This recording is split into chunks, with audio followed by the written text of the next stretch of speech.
아내가 다른 남자를 만나고 있다는 사실을 알게 됐습니다. 그런데 정말 충격적인 건 외도 자체가 아니었습니다. 제가 그 남자의 이름을 확인한 순간 지난 3년 동안 이상했던 일들이 하나씩 맞아떨어지기 시작했습니다. 출장, 야근, 친구와의 여행, 심지어 제가 아내를 직접 데려다 준 곳에서도 그 남자를 만났다는 걸 알게 됐습니다. 그리고 마지막으로 발견한 사진 한 장을 보는 순간 저는 아내에게 아무것도 묻지 않기로 했습니다. 대신 증거부터 모으기로 했습니다. 안녕하세요. 이야기 한편입니다. 오늘 이야기는 결혼 8년 차였던 한 남편의 이야기입니다. 저와 아내는 대학 선후배로 만났습니다. 2년 정도 연애하고 결혼했고 결혼 생활도 평범했습니다. 크게 싸우는 일도 별로 없었습니다. 맞벌이를 했기 때문에 서로 바빴지만 주말에는 같이 장도 보고 1년에 한두 번은 여행도 갔습니다. 저는 적어도 우리 부부 사이에는 큰 문제가 없다고 생각했습니다. 그런데 3년쯤 전부터 아내가 조금씩 달라졌습니다. 회사 일이 바빠졌다고 했습니다. 야근이 늘었고 주말에도 가끔 회사 사람들을 만나야 한다며 외출했습니다. 처음에는 아무 생각도 하지 않았습니다. 저 역시 회사 생활을 했으니까요. 그러던 어느 금요일이었습니다. 아내에게 전화가 왔습니다. 여보, 나 오늘 늦을 것 같아. 또 야근해? 응. 팀장님이 갑자기 회의 잡았어. 저는 알겠다고 했습니다. 그런데 1시간쯤 뒤 집 근처 편의점에 갔다가 우연히 아내 회사 후배를 만났습니다. 그 후배가 저에게 물었습니다. 오늘 형수님하고 데이트 안 하세요? 제가 웃으면서 말했습니다. 오늘 야근한다던데요. 그런데 후배 표정이 조금 이상했습니다. 오늘이요? 네. 잠깐 망설이더니 말했습니다. 오늘 회사 전체 휴무인데 순간 머리가 멍해졌습니다. 그래도 바로 의심하지 않았습니다. 제가 잘못 들었거나 아내 팀만 출근했을 수도 있다고 생각했습니다. 집에 돌아와서 아무렇지 않은 척 기다렸습니다. 밤 11시가 조금 넘어 아내가 들어왔습니다. 제가 물었습니다. 오늘 힘들었어? 아내가 가방을 내려놓으며 말했습니다. 죽는 줄 알았어. 회의가 너무 길어져서. 그 순간 처음으로 아내 얼굴을 제대로 쳐다봤습니다. 하지만 아무 말도 하지 않았습니다. 다음날 아침 아내가 샤워하는 동안 식탁 위에 휴대폰이 놓여 있었습니다.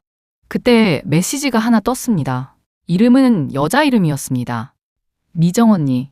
메시지는 아주 짧았습니다. 어제 잘 들어갔어? 별것 아닌 말이었습니다. 그런데 이상했습니다. 제가 알고 있는 미정 씨는 아내보다 어린 사람이었습니다. 왜 미정 언니라고 저장했을까?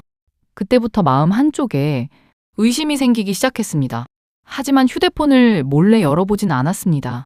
확실하지도 않은 일로 아내를 의심하고 싶지 않았습니다. 그런데 며칠 뒤 아내가 말했습니다. 이번 주 토요일에 수진이 만나기로 했어. 수진이는 저도 아는 아내의 대학 친구였습니다. 저는 별 생각 없이 말했습니다. 그래, 재밌게 놀다 와. 그날 오후 저는 집에서 TV를 보고 있었습니다. 그런데 SNS를 보다가 수진 씨가 올린 사진을 하나 봤습니다. 제주도였습니다. 사진 밑에는 이렇게 적혀 있었습니다. 드디어 가족여행. 그날 아침에 올라온 사진이었습니다. 순간 이상했습니다. 수진 씨가 제주도에 있는데 아내는 누구를 만나러 간 걸까? 그날 밤 아내가 돌아왔습니다. 제가 일부러 물었습니다. 수진이는 잘 지내? 아내가 너무 자연스럽게 대답했습니다. 똑같지 뭐. 남편 때문에 스트레스 받는데. 그 말을 듣는데 등에서 식은땀이 났습니다. 제가 확실히 알게 된 건 하나였습니다. 아내가 저에게 거짓말을 하고 있었습니다. 그런데 누구를 만나는지는 몰랐습니다. 며칠을 고민하다가 결국 아내의 태블릿을 확인했습니다. 아내 휴대폰과 사진이 자동으로 연동되어 있었습니다. 처음에는 아무것도 없었습니다. 회사 사진, 음식 사진, 우리 가족 사진. 그런데 사진첩 아래쪽에 숨긴 폴더가 하나 있었습니다. 비밀번호는 제가 알고 있던 아내의 평소 비밀번호였습니다. 폴더를 열었습니다. 그리고 사진 한 장이 나왔습니다. 아내가 어떤 남자와 카페에서 마주 앉아 있었습니다. 다음 사진. 둘이 바닷가에 있었습니다. 다음 사진. 호텔로 보이는 방에서 찍은 사진도 있었습니다. 사진은 수십 장이었습니다. 손이 떨렸습니다. 그런데 이상한 점이 하나 있었습니다. 최근 사진만 있는 게 아니었습니다. 가장 오래된 사진의 날짜를 확인했습니다. 3년 전이었습니다. 아내가 처음 야근이 많아지기 시작했던 바로 그 무렵이었습니다. 저는 그날 밤 거의 잠을 자지 못했습니다. 다음 날 아내가 출근한 뒤 사진을 하나씩 다시 확인했습니다. 그리고 남자의 얼굴을 확대했습니다. 어디서 본 사람 같았습니다. 한참을 생각하다가 기억났습니다. 아내 회사의 전 직장 동료였습니다. 몇 년 전 회사 회식이 끝난 뒤 제가 아내를 데리러 간 적이 있었습니다. 그때 아내가 소개해준 사람이었습니다. 우리 팀에서 제일 친한 오빠야. 저는 그 사람과 악수까지 했습니다. 그런데 더 충격적인 사진이 있었습니다. 날짜는 2년 전, 제 생일이었습니다. 그날 아내는 저에게 말했습니다. 친구 어머니가 돌아가셔서 지방 장례식장에 가야 한다고. 저는 아내를 직접 고속버스 터미널까지 데려다 줬습니다. 그리고 아내는 제게 미안하다며 차 안에서 작은 선물을 줬습니다. 생일인데 같이 못 있어줘서 미안해. 저는 괜찮다고 했습니다. 그런데 사진 속에서 아내는 그날 그 남자와 바닷가에 있었습니다. 제가 직접 터미널까지 데려다 준 뒤 그 남자를 만나러 간 겁니다. 그 순간 정말 화가 났습니다. 당장 전화해서 따지고 싶었습니다. 하지만 하지 않았습니다. 사진을 모두 제 휴대폰에 옮겼습니다. 그리고 지난 3년 동안 이상했던 날들을 하나씩 적기 시작했습니다. 야근, 친구 모임, 출장, 워크숍. 하나씩 확인할수록 거짓말이 계속 나왔습니다.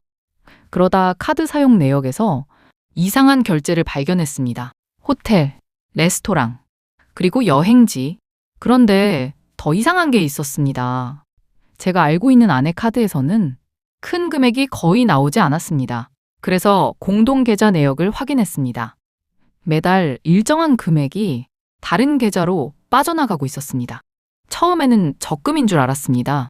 그런데 제가 모르는 계좌였습니다. 3년 동안 빠져나간 돈을 합치니 적지 않은 금액이었습니다. 저는 아내에게 바로 묻지 않았습니다. 며칠 뒤 아내가 또 말했습니다. 이번 주말에 회사 워크숍 있어. 저는 웃으며 대답했습니다. 그래, 잘 다녀와. 그리고 아내가 집을 나간 뒤 저도 움직였습니다. 아내는 회사로 가지 않았습니다. 제가 예상했던 장소에서 그 남자를 만났습니다. 둘은 너무 자연스러웠습니다. 처음 만난 사람들이 아니었습니다. 그 모습을 보는 순간 이상하게 화가 나기보다 마음이 차분해졌습니다. 이제 더 이상 확인할 게 없었으니까요. 며칠 뒤 저는 아내에게 저녁을 먹자고 했습니다.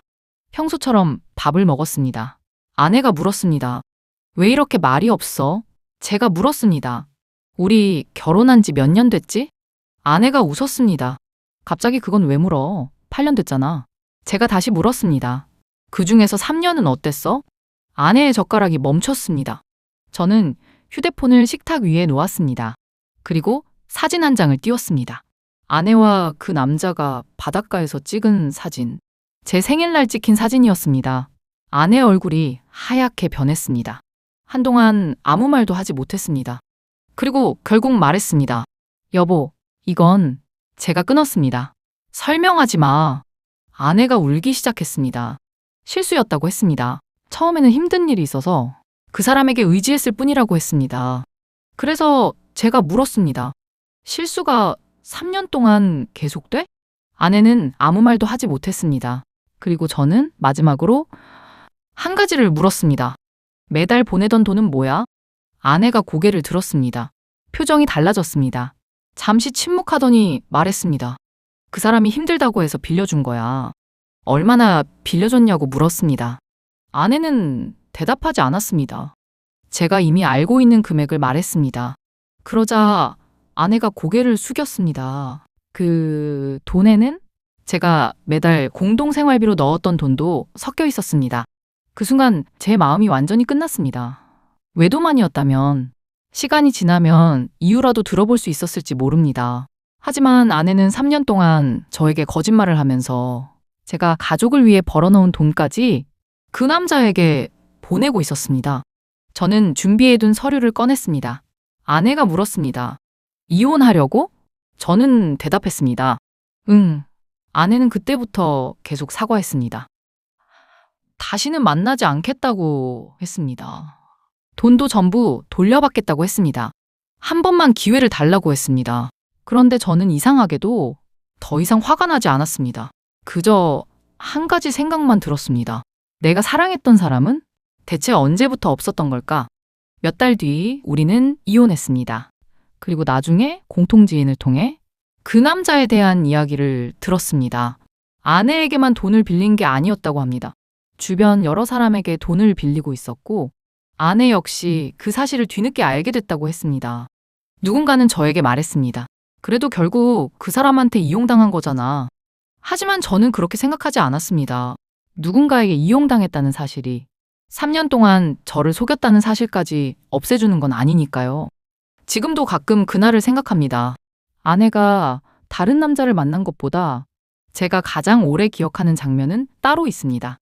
제 생일날 제가 직접 아내를 터미널에 데려다 주면서 말했습니다. 조심해서 다녀와. 그리고 아내가 웃으며 대답했습니다. 응, 사랑해. 아마 저는 평생 그날의 그 말을 완전히 이해하지 못할 것 같습니다. 배우자의 외도만으로도 큰 배신이지만 이 이야기에서는 3년 동안 이어진 거짓말과 공동생활비까지 다른 사람에게 건넸다는 사실이 결국 관계를 돌이킬 수 없게 만들었습니다. 여러분이라면 어떠셨을까요? 상대가 진심으로 사과하고 다시는 만나지 않겠다고 한다면 한 번의 기회를 줄 수 있으신가요? 아니면 3년이라는 시간과 반복된 거짓말을 알게 된 순간 이미 관계는 끝난 것이라고 생각하시나요? 여러분의 생각을 댓글로 들려주세요. 오늘 이야기가 흥미로우셨다면 좋아요와 구독 부탁드립니다. 이야기 한 편이었습니다.